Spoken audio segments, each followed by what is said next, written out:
ಸ್ನೇಹಿತರೆ, ಎಲ್ಲರಿಗೂ ನಮಸ್ಕಾರ. ಮದರ್ಸ್ ಮೀಡಿಯಾ ಮಾತು ಮಂಥನಕ್ಕೆ ನಿಮ್ಮೆಲ್ಲರಿಗೂ ಸ್ವಾಗತ. ಸ್ನೇಹಿತರೆ, ಧರ್ಮಸ್ಥಳದಲ್ಲಿ ಧರ್ಮ ಗೆದ್ದಿದೆ.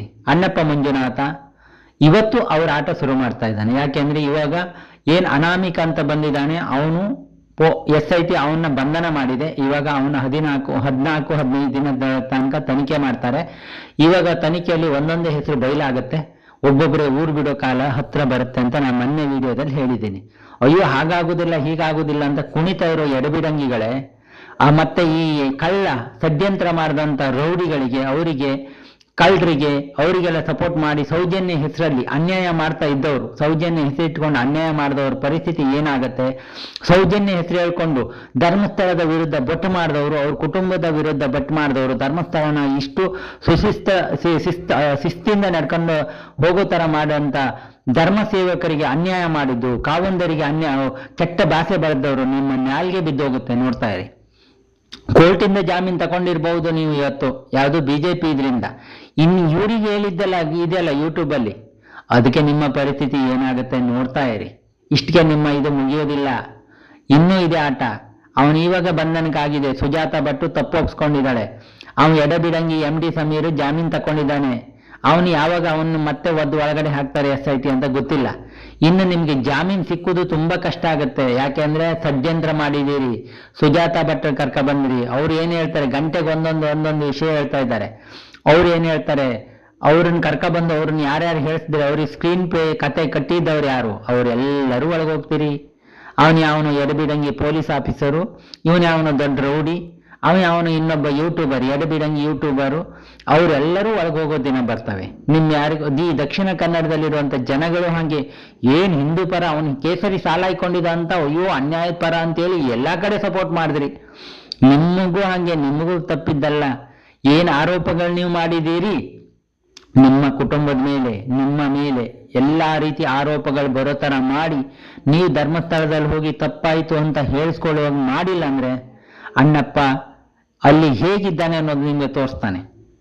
ನಿಮ್ಮ ಪರಿಸ್ಥಿತಿ ಏನಾಗುತ್ತೆ, ಅದಕ್ಕೆ ಹೋಗಿ ಕೈ ತರ್ದವರು, ಅವನಷ್ಟು ಎಡಬಿಡಂಗಿ ಆಗಿ ಎಲ್ಲರಿಗೂ ಕೆಟ್ಟ ಭಾಷೆಯಲ್ಲಿ ಸೌಜನ್ಯ ಹೆಸರಲ್ಲಿ ಬೈತಾ ಇದ್ರೆ, ಧರ್ಮಸ್ಥಳದ ವಿರುದ್ಧ ಮಾತಾಡ್ತಾ ಇದ್ರೆ, ನೀವೆಲ್ಲರೂ ಚಪ್ಪಾಳೆ ತಟ್ಟಿದ್ರಲ್ಲ, ನಿಮ್ಮ ಪರಿಸ್ಥಿತಿ ಏನಾಗುತ್ತೆ? ಅಯ್ಯೋ ಮಹೇಶ್ ತಿಮ್ರೋಡಿ ಹಾಗೆ ಹೀಗೆ ಅಂತ ಇದ್ದವರು, ನಿಮ್ಮ ಪರಿಸ್ಥಿತಿ ಏನಾಗುತ್ತೆ? ಅಣ್ಣಪ್ಪ ಮಂಜುನಾಥ ನಿಮ್ಮೆಲ್ಲರಿಗೂ ಬುದ್ಧಿ ಕಲಿಸ್ತಾನೆ. ನೋಡ್ತಾ ಇರಿ.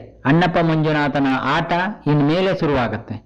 ಇನ್ಮೇಲೆ ನೀವು ಕಾನೂನಿಂದ ಏನೇನೋ ಹೇಳ್ಬಹುದು, ನ್ಯಾಯಾಧೀಶರಿ ಬೈದು ಕಾನೂನಿಂದ ಏನೇನೋ ಇದು ಮಾಡ್ಕೊಂಡು ತಪ್ಸ್ಕೊಂಡು ಜಾಮೀನು ತಗೊಂಡು ಬರ್ಬೋದು. ಆದ್ರೆ ಅಣ್ಣಪ್ಪ ಮಂಜುನಾಥನ ನ್ಯಾಯಾಲಯದಲ್ಲಿ ನೀವು ತಪ್ಸ್ಕೊಳ್ಳೋಕೆ ಸಾಧ್ಯನೇ ಇಲ್ಲ. ಅಣ್ಣಪ್ಪ ಮಂಜುನಾಥನ ನ್ಯಾಯಾಲಯ ಶಿಕ್ಷೆ ಹೇಗಿರುತ್ತೆ ಅಂತ ನಿಮ್ಗೆ ಗೊತ್ತಿಲ್ಲ.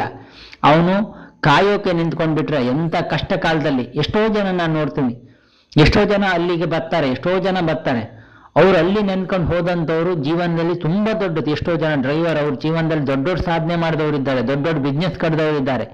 ಎಷ್ಟೋ ಜನ ನಾನು ನೋಡಿದ್ದೀನಿ. ಧರ್ಮಸ್ಥಳ, ನಾನು ಬೆಂಗಳೂರಲ್ಲಿ ಇರುವಂತ ಟೈಮಲ್ಲಿ ಪ್ರತಿಯೊಬ್ರು ಹೋಗ್ತಾರೆ, ಒಂದು ಹೊಸ ಕಾರ್ ತಗೊಂಡು ಅಲ್ಲಿ ಹೋಗ್ತಾರೆ, ಏನೋ ಒಂದು ಮಾಡ್ಬೇಕು ಅಂದ್ರೆ ಅಲ್ಲಿ ಹೋಗ್ತಾರೆ. ನಮ್ಗಿಂತ ನಾವು ದಕ್ಷಿಣ ಕನ್ನಡದವ್ರಿಗಿಂತ ಜಾಸ್ತಿ ಆ ಕಡೆ ಉತ್ತರ ಕರ್ನಾಟಕ ಅವರೆಲ್ಲ ಬರ್ತಾರೆ, ಭಕ್ತಿಯಿಂದ ಬರ್ತಾರೆ. ಕೆಲವರು ಮಾತ್ರ ಎಡಬಿಡಂಗಿಗಳ ತರ ಬರುವುದು, ಆದ್ರೆ ಅತಿ ಹೆಚ್ಚು ಜನ ಇದರದಿಂದ ಬರ್ತಾರೆ, ಭಕ್ತಿಯಿಂದ ಬರ್ತಾರೆ. ಅವರೆಲ್ಲರ ಆಸೆಗಳು ಅವನು ಈಡೇರಿಸಿದ್ದಾನೆ. ಅವರೆಲ್ಲರ ಜೊತೆ ಅಣ್ಣಪ್ಪ ಮಂಜುನಾಥ ನಿಂತ್ಕೊಂಡು ಅವ್ರಿಗೆ ಕಷ್ಟಕ್ಕೆ ಯಾರೋ ಮುಖಾಂತರ ನೆರವಾಗಿ ಅವ್ರ ಮೇಲ್ ಬರೋ ತರ ಮಾಡಿದ್ದಾನೆ. ಅಂತ ಅಣ್ಣಪ್ಪ ಮಂಜುನಾಥನ, ಅಂತ ವೀರೇಂದ್ರ ಹೆಗ್ಡೆ ಅವ್ರ ಕುಟುಂಬಕ್ಕೆ ಅಪಪ್ರಚಾರ ಮಾಡಿದ್ರಿ. ನಾನು ಮೊದಲಿಂದ ಹೇಳ್ತಾ ಇದ್ದೇನೆ, ಅಲ್ಲಿ ಇದ್ರೆ ಅವ್ರ ಕುಟುಂಬದವ್ರು ಮಾಡಿದ್ರೆ ಅವ್ರಿಗೆ ಶಿಕ್ಷೆ ಆಗುತ್ತೆ. ಯಾಕಂದ್ರೆ ಅಣ್ಣಪ್ಪ ಮಂಜುನಾಥ ಯಾರನ್ನೂ ಬಿಡೋದಿಲ್ಲ. ಅವರು ಸೇವಕ. ಅವರು ಅಣ್ಣಪ್ಪ ಮಂಜುನಾಥನ ಅವ್ರು ತಂದಿರೋದಲ್ಲ, ಅವ್ರಿಗೆ ಬೇಕು ಅಂತ ವೀರೇಂದ್ರ ಹೆಗ್ಡೆ ಅವ್ರನ್ನ ಇಟ್ಕೊಂಡಿರೋದಂತ ನಾನು ಮೊದಲಿನ ಪ್ರತಿ ವಿಡಿಯೋಗಳನ್ನು ಹೇಳ್ತಾ ಇದ್ದೀನಿ. ನಾನು ಮೊದಲಿನ ವಿಡಿಯೋದಲ್ಲೇ ಹೇಳಿದೆ, ಇವರೆಲ್ಲರೂ ಷಡ್ಯಂತ್ರ ಮಾಡಿದವರು ಘನಘೋರವಾಗಿ ಸಿಕ್ಕ ಬೀಳ್ತಾರೆ ಅಂತ. ಆ ದಿನಗಳು ಹತ್ರ ಬಂತು. ಇವರ ಪರಿಸ್ಥಿತಿ ಏನಾಗತ್ತೆ ಅಂತ ನೋಡಿದಾಗ ನಂಗೆ ಬೇಸರ ಆಗತ್ತೆ. ಇವತ್ತು ಕೆಲವರು ಓಡಿ ಹೋಗೋ ಪರಿಸ್ಥಿತಿ ಬಂದಿದೆ, ಕೆಲವರು ಮುಖ ಮುಚ್ಕೊಂಡು ಓಡೋಗೋ ಪರಿಸ್ಥಿತಿ ಬಂದಿದ್ದಾರೆ. ನಾನು ಹೇಳ್ತಾ ಇರೋದು, ಧರ್ಮಸ್ಥಳದ ಭಕ್ತಾದಿಗಳೇ, ದಯವಿಟ್ಟು ಯಾರ ಮೇಲೂ ಕೈ ಮಾಡಬೇಡಿ. ಅವ್ರಿಗೆ ಅಣ್ಣಪ್ಪ ಮಂಜುನಾಥ ಶಿಕ್ಷೆ ಕೊಡ್ತಾನೆ.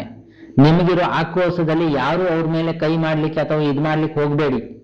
ಅವ್ರಿಗೆ ಅಣ್ಣಪ್ಪ ಮಂಜುನಾಥನ್ ನೋಡ್ಕೊಳ್ಳಿ ಅಂತೇಳಿ ಬಿಟ್ಟುಬಿಡಿ ಅಷ್ಟೇ. ನೀವು ಹೋದಾಗ ಅಣ್ಣಪ್ಪ ಮಂಜುನಾಥ ನಿನ್ ಶಕ್ತಿ ತೋರಿಸು, ಅವರೆಲ್ಲರಿಗೂ ಶಿಕ್ಷೆ ಕೊಡುವಂತ ಬೇಡ್ಕೊಂಡು ಬನ್ನಿ ಅಷ್ಟೇ. ಅವ್ರಿಗೆ ಅಲ್ಲಿ ಕೋರ್ಟಿಂದ ಇದರಿಂದ ಹೇಗೋ ಅವ್ರು ತಪ್ಸ್ಕೊಳ್ಬಹುದು. ಯಾಕೆಂದ್ರೆ ಅವ್ರು ಕ್ರಿಮಿನಲ್ ಮೈಂಡ್ ಇರುವಂತವ್ರು, ಅವ್ರಿಗೆ ಸಾಕ್ಷಿ ಇಲ್ಲದೆ ತಪ್ಸ್ಕೊಂಡು ಬರಬಹುದು. ಆದ್ರೆ ಮಂಜುನಾಥನ ನ್ಯಾಯಾಲಯದಿಂದ ಅವ್ರು ತಪ್ಸ್ಕೊಳ್ಬಾರ್ದು. ಆ ರೀತಿ ಆಗ್ಬೇಕು. ಆ ರೀತಿ ಖಂಡಿತ ಆಗುತ್ತೆ ಅಂತ ಹೇಳ್ತಾ ನಾನು ಮಾತು ಮುಗಿಸ್ತೇನೆ ಸ್ನೇಹಿತರೆ. ಮತ್ತೆ ಮುಂದಿನ ಭಾಗದಲ್ಲಿ ಮಾತಾಡೋ ವಿಷಯಗಳು ತುಂಬಾ ಇದೆ. ಮತ್ತೆ ಮಾತಾಡ್ತೀನಿ. ನಮಸ್ಕಾರ.